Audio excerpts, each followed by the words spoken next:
इंसान का मुश्किल वक्त उसके लिए एक दर्पण के भांति होता है जो हमारी क्षमताओं का दर्शन हमें करवाता है।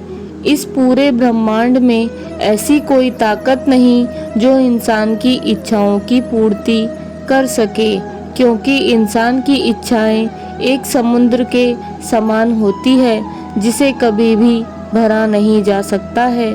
जो दूसरों की तकलीफ़ों को समझते हैं, जिसमें दया है, दिल से अच्छे हैं, उन्हें दोबारा जन्म लेना नहीं पड़ता। अगर कोई मनुष्य हमारे साथ बुरा कर रहा है तो उसे करने दो, यह उसका कर्म है और समय उसके कर्म का फल उसे ज़रूर देगा।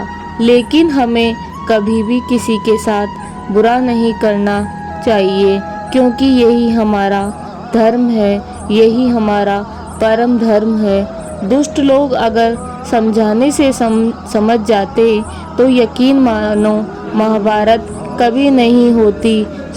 जो हुआ वह अच्छा हुआ, जो हो रहा है वह अच्छा हो रहा है, जो होगा वह भी अच्छा ही होगा। तुम भूत का पश्चाताप न करो, भविष्य की चिंता न करो, खाली वर्तमान में जियो। अगर आप जीवन में असफल होते हैं तो आपको दोबारा प्रयास करने में कभी नहीं घबराना चाहिए, क्योंकि जब आप दोबारा प्रयास करते हैं तो आपकी शुरुआत सुनने से नहीं बल्कि आपके अनुभव से होती है। जिंदगी में सदैव अवसरों का आनंद लेना चाहिए, लेकिन किसी के भरोसे को तोड़कर नहीं। अगर कोई मनुष्य आपके साथ बुरा कर रहा है तो उसे करने दो, यह उसका कर्म होता है। इस संसार में मनुष्य किसी भी रूप में बड़ा नहीं होता, बल्कि मनुष्य के पीछे जो ताकत खड़ी होती है वही सबसे ज़्यादा बड़ी होती है।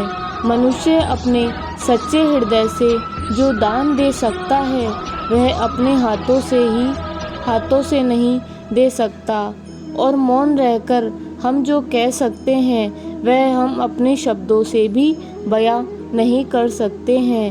अंतकाल में जो मनुष्य मेरा स्मरण करते हुए देह त्यागता है वह मेरी शरण में आ जाता है। इसलिए मनुष्यों को चाहिए कि अंतकाल में मेरा चिंतन करें, मेरा मनन करें। जिस व्यक्ति के पास संतुष्टि नहीं है उसे कितना भी मिल जाए वह असंतुष्ट ही रहेगा।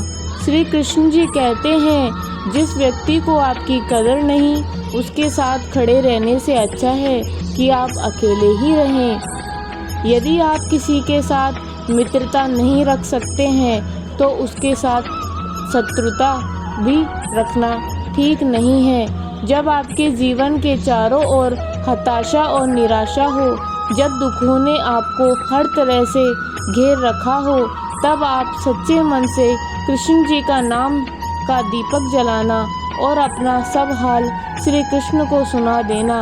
श्री कृष्ण स्वयं आपके दुख हर लेंगे।